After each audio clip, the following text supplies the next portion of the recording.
she whispered. "I think I made a mistake choosing you." Broken heart, I nodded slowly and said, "You can fix that."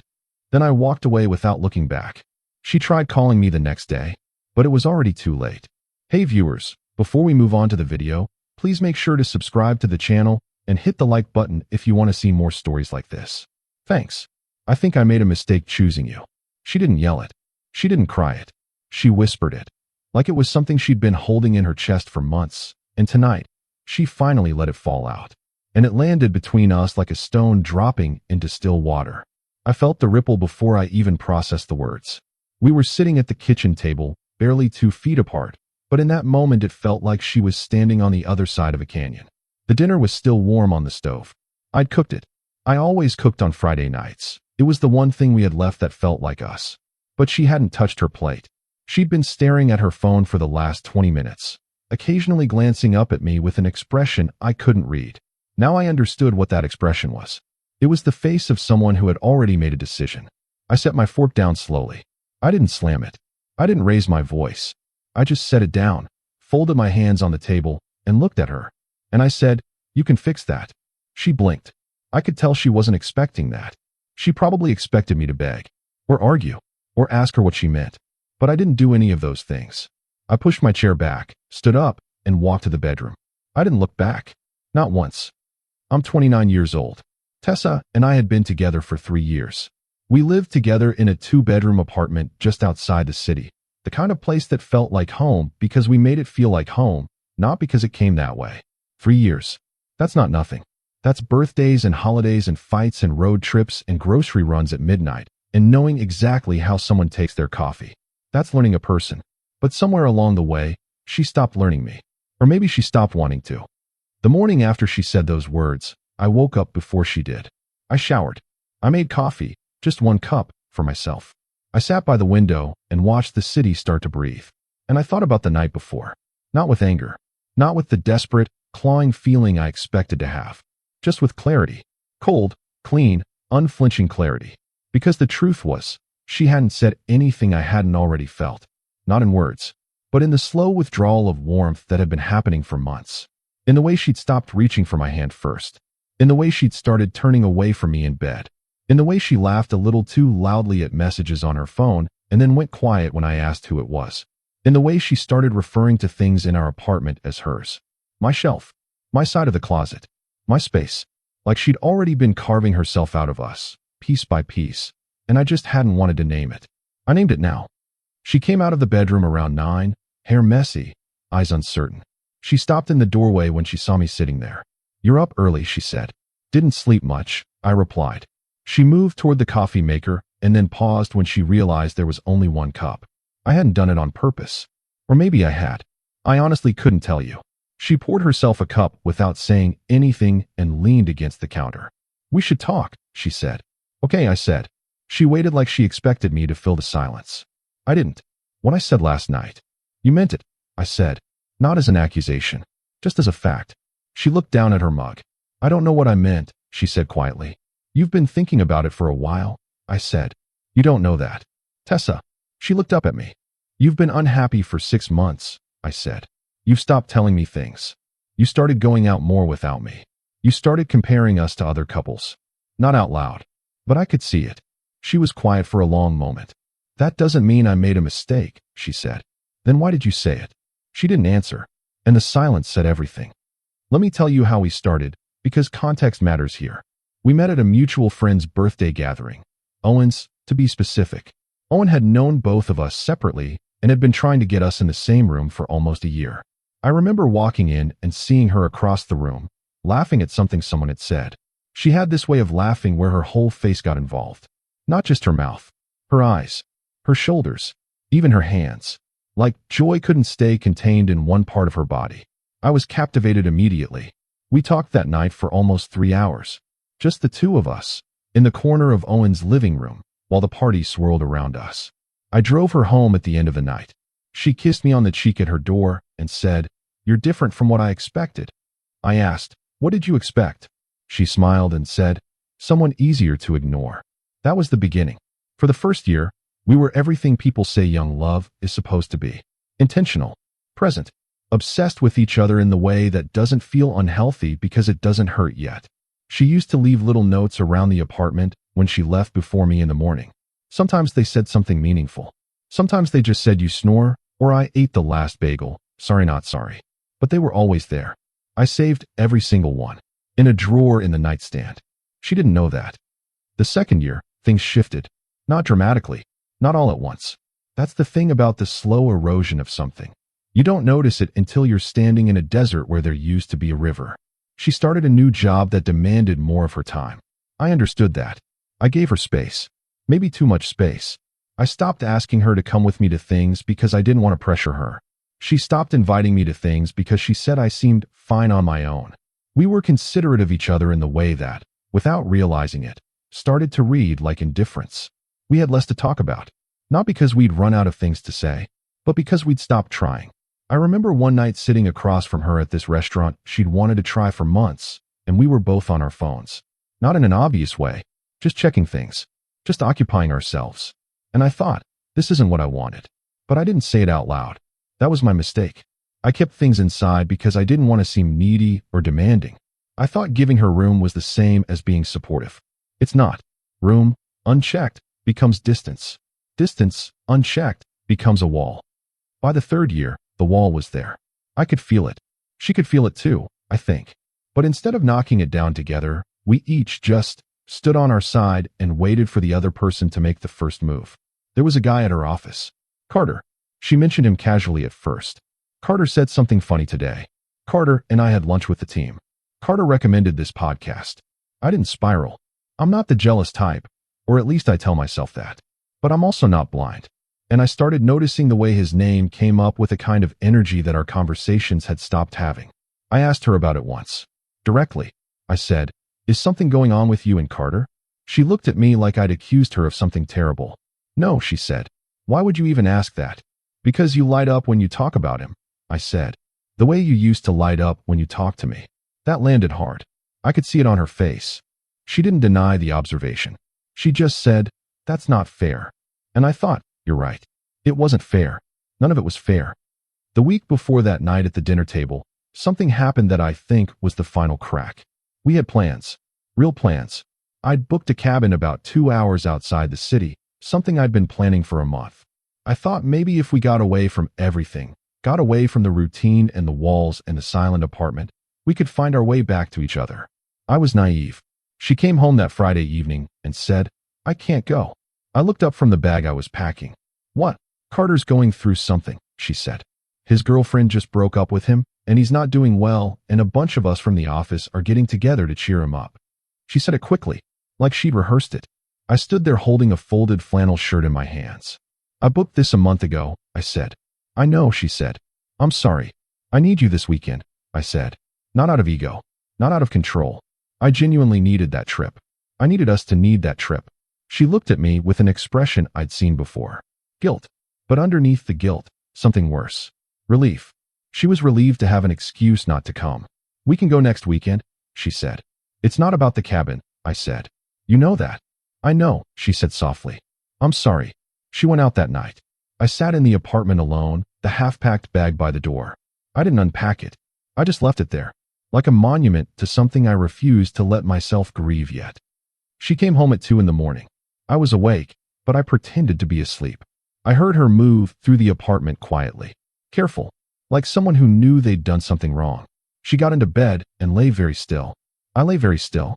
We were both staring at the ceiling in the dark, not touching, not speaking, both of us completely awake, both of us completely alone. That was the loneliest I'd felt in 3 years.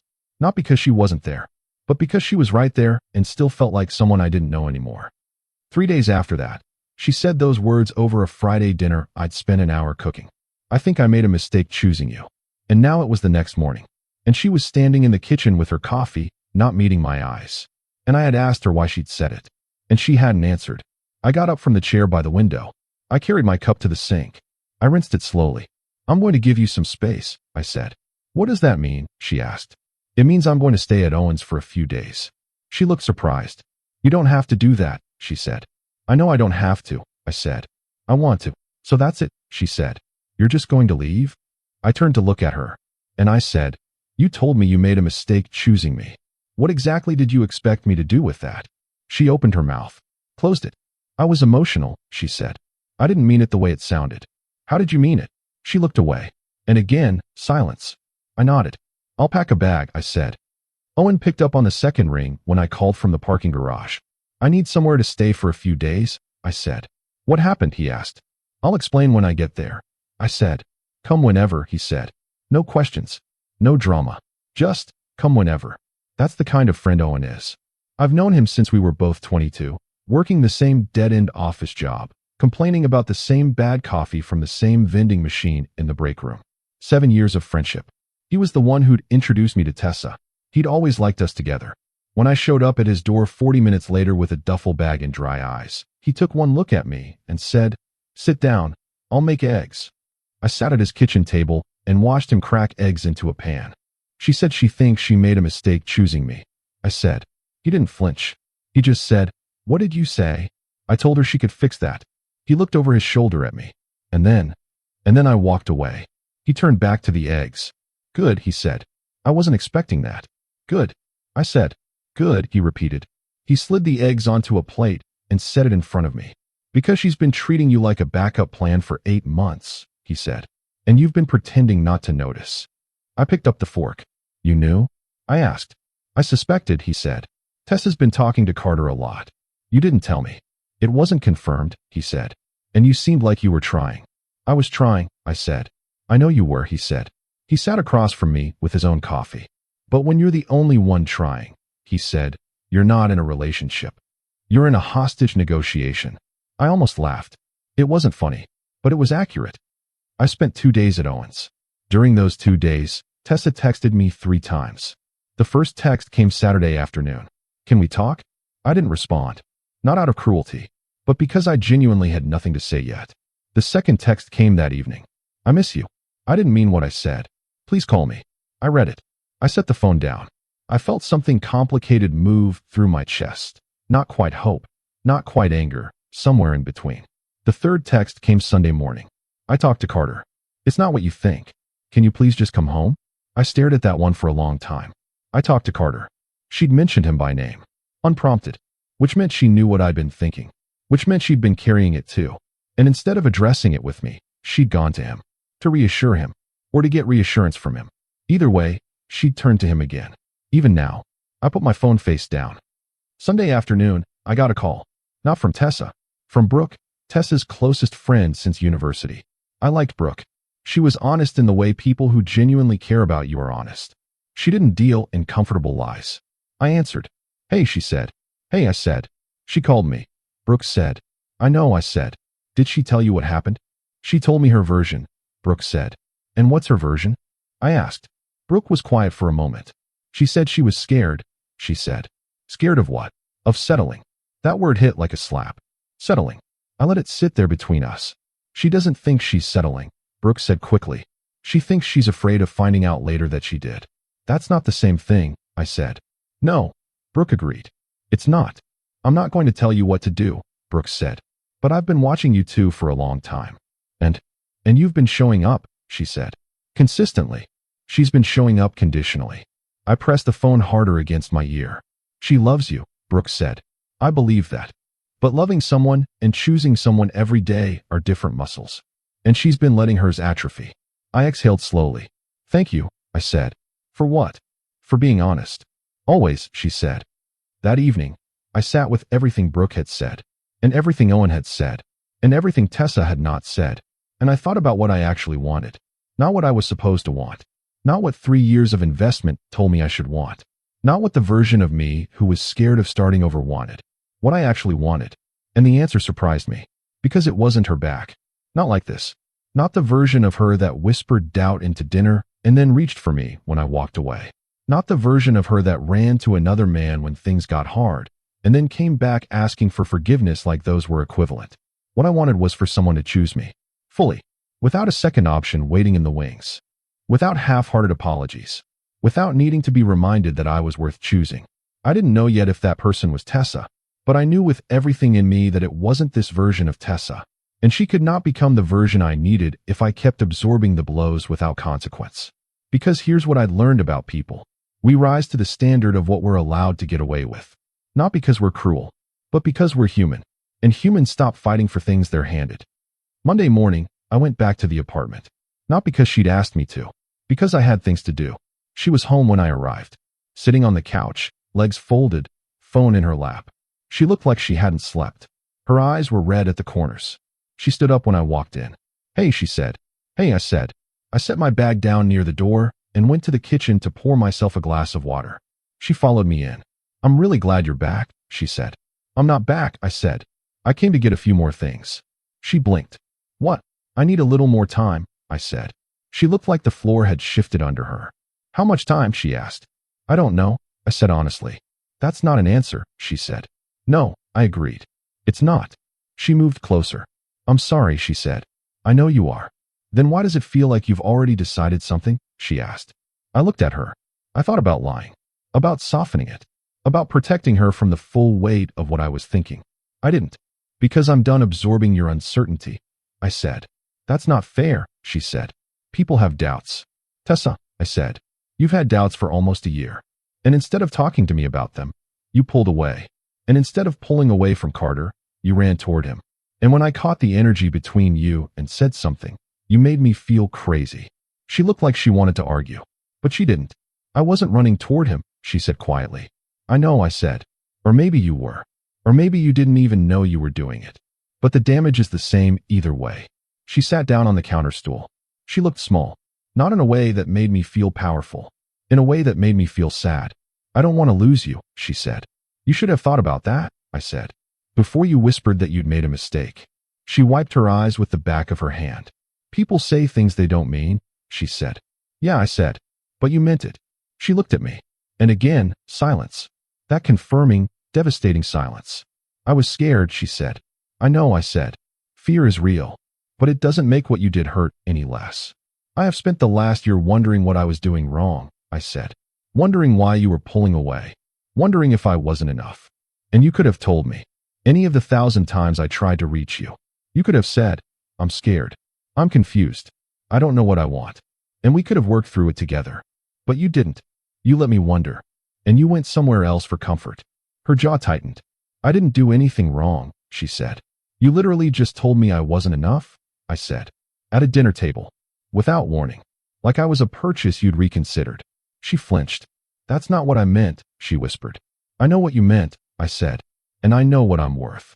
And I'm not going to sit across from someone who isn't sure about that and call it love." I picked up my bag. "I'll be in touch," I said. "Please don't do this," she said. "I'm not doing anything," I said. "You are," she said. "You're punishing me." I stopped, turned around. "I'm giving you exactly what you asked for," I said. "The chance to fix a mistake." I walked out. The next few days were the hardest. Not because I doubted myself, but because doing the right thing and doing the comfortable thing are almost never the same thing. I kept my phone on silent. She called 3 times Tuesday, twice Wednesday, texted in between. Some of the texts were apologetic.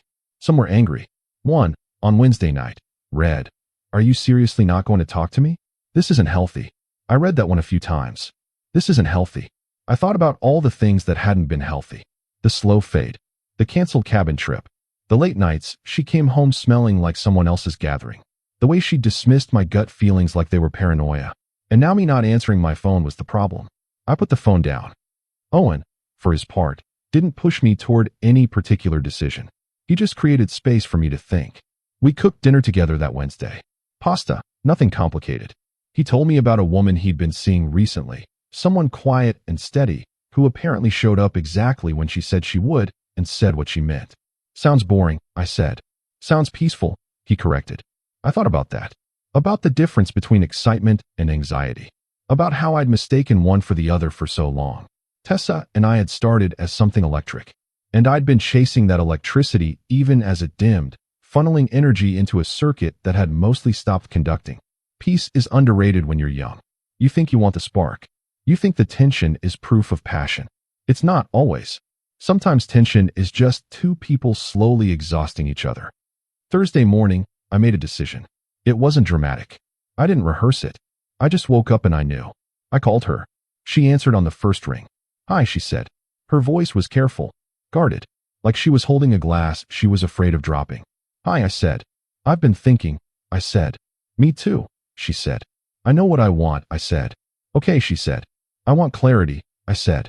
I want honesty. I want someone who chooses me without having to talk themselves into it. She was quiet. And I've realized, I said, that I can't get those things by waiting for you to figure out what you want. So what are you saying? She asked. Her voice had gone very still. The kind of still that happens just before something breaks. I'm saying I love you, I said. I genuinely, deeply love you. And I think somewhere in you, you love me too. But love isn't the only thing a relationship runs on. It also runs on certainty, and trust, and showing up. And you've been half in for a long time. And I let it go on because I kept telling myself it would get better. But it didn't get better. It got worse.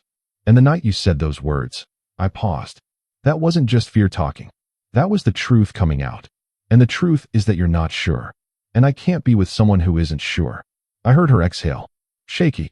So that's it, she asked. That's it, I said. Not coldly. Not with anger. Just finality. You can't even give us a chance, she said. We had 3 years of chances, I said.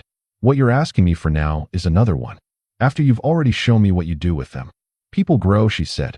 People change. I know, I said. And maybe you will. But I'm not waiting around to find out. Not anymore. She was crying now. I could hear it. The soft, uneven breathing. The occasional sniff. It hurt. I won't pretend it didn't. Hearing someone you love cry because of something you said will always hurt. But hurt and wrong are not the same thing. Where does that leave us? She asked. It leaves us exactly where you pointed us, I said gently. I didn't want this, she said. I know, I said. But you wanted something other than what we had. And I'd rather honor that than spend another year pretending everything is fine. A long silence. I'm sorry, she said. I know, I said. Take care of yourself. And I hung up. I won't romanticize what came after. It was messy. There were days I second-guessed everything. There were nights I picked up my phone and stared at her name. Not to call. Just because old habits are slow to die. We had a mutual friend group. That got complicated. We had shared things in the apartment. That got complicated too. She moved out a few weeks later. We met briefly to divide the practical things. Dishes, the bookshelf, the coffee maker she'd bought, and I'd used every morning for 2 years. She let me keep it. I didn't read into that. Or maybe I did. A month after the phone call, Owen told me Brooke had mentioned that Tessa and Carter were spending time together. Not officially. Not in any way that could be pinned down. But in the way that had always been there, waiting for the space to become something more. I processed that for a day. Quietly. Not with rage.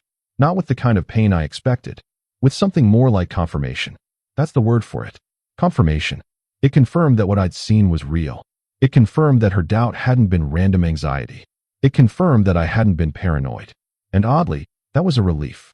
Because the worst thing, the thing that had eaten at me more than the hurt of the breakup, was the fear that I'd imagined it. That I'd been unfair. That I'd pushed away something real and good because of my own insecurity. But I hadn't. My instincts had been right.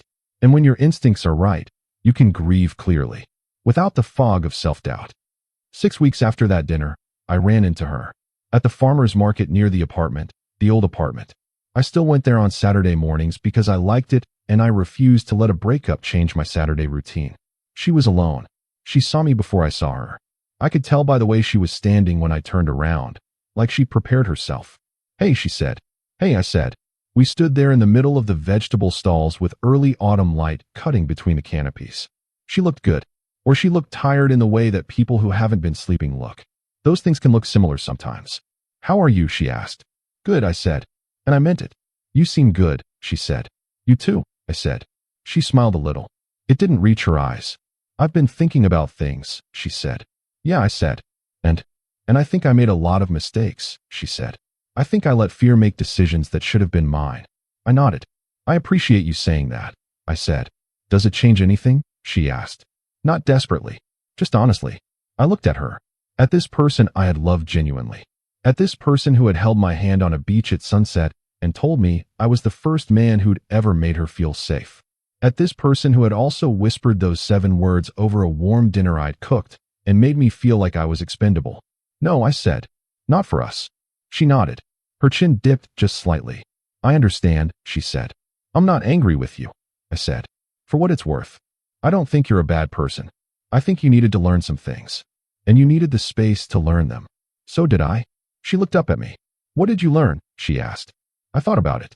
That I'd rather be alone and certain, I said, than together and doubt it. She blinked. Something passed across her face. Respect, maybe. Or maybe grief. Probably both. Take care of yourself, I said. You too, she said. I walked on. I didn't look back. People ask me sometimes, people who know the story, who've heard pieces of it, whether I regret it, whether I wish I'd fought harder, whether I should have stayed and worked through it. And I understand why they ask. Because we live in a world that tells us love is worth fighting for, that relationships take work, that walking away is giving up. And there's truth in all of that. Relationships do take work. Love is worth fighting for. But there's a version of fighting for it that looks like growth. And there's a version of fighting for it that looks like dismantling yourself so someone else is more comfortable. I'd been doing the second kind for almost a year. The work I needed to do wasn't in the relationship. The work was in recognizing my own worth clearly enough to stop accepting what she was giving me. There is one thing I didn't say to her. Not that night at the dinner table. Not on the phone. Not at the farmer's market. I almost said it once. The night she came home late from Carter's gathering while I sat alone with my half-packed bag by the door. I almost said, I know you deserve someone who makes you feel something. And I think that person might not be me anymore. And if that's true, then this isn't kindness, keeping you here. It's just fear, wearing the costume of love. I didn't say it that night. Because I wasn't ready. Because part of me still hoped. But I say it now. To myself. Because I think she deserves to hear it from someone. Even if that someone is just me, alone, writing it out somewhere no one can see. She deserved someone who made her feel electric. And for a while I did. And then things changed. And instead of naming it, we both just kept showing up and hoping the other person would fix it. We were both guilty. I take my share of that. What I'm not taking is the narrative that I was easy to lose. Because I wasn't. I showed up every single day. I cooked dinner. I booked the cabin. I left space. I gave room. I didn't demand. I didn't control. I just loved her. Quietly and consistently, and in every practical way I knew how. And if that wasn't enough for her, then the problem was never the quality of what I gave. The problem was that she'd stopped being able to receive it. That's not a character flaw in either of us.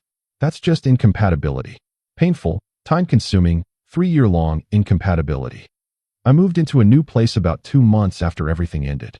Smaller than the apartment we'd shared. Just a 1-bedroom across town.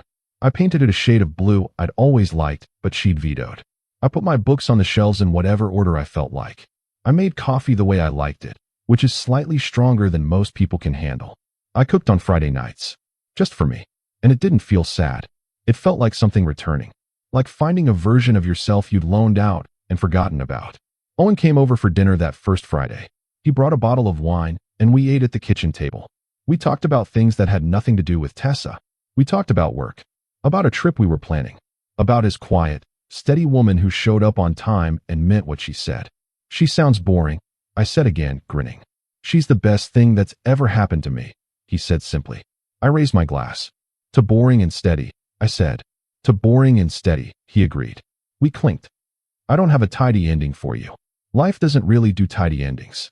What I have is a Monday morning where I woke up without that familiar heaviness in my chest. The heaviness that had been there for almost a year.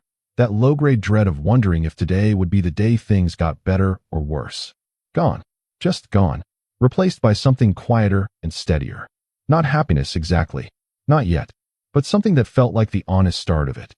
If there's anything worth taking from this, it's that you can love someone sincerely and still be wrong for each other. It's that doubt, when it goes unnamed for long enough, doesn't stay doubt. It becomes distance. Distance becomes resentment. Resentment becomes those 7 words over a warm dinner. I think I made a mistake choosing you. And sometimes the most loving thing you can do, for both of you, is agree. And walk away. Without looking back. She sent me a message 3 weeks ago. Short. Just a few lines. It said, I hope you're doing well. I've been doing a lot of thinking. I wanted you to know that I don't regret the time we had. I just regret who I became toward the end of it. You deserve better. I read it twice. I didn't respond right away. I thought about what I wanted to say. And then I typed. Thank you. That means something. Take good care of yourself. And I sent it. And that was it. Not a rekindling. Not a dramatic back and forth. Just 2 people who'd mattered to each other, acknowledging that they had. And letting it be enough. The cabin reservation, by the way. I kept it. Went by myself the following month. It was quiet up there in a way the city never is. There was a small lake about a half-mile from the cabin, and I walked down to it every morning and sat on the dock while the mist was still on the water. I brought a book I'd been meaning to read for 2 years, but kept putting off. I made coffee too strong and drank it too fast. I didn't check my phone much. On the second morning, I sat on that dock and looked at the water and thought about everything. About her. About us. About the version of myself that had quietly shrunk to fit inside someone else's uncertainty. And I let myself feel it. All of it.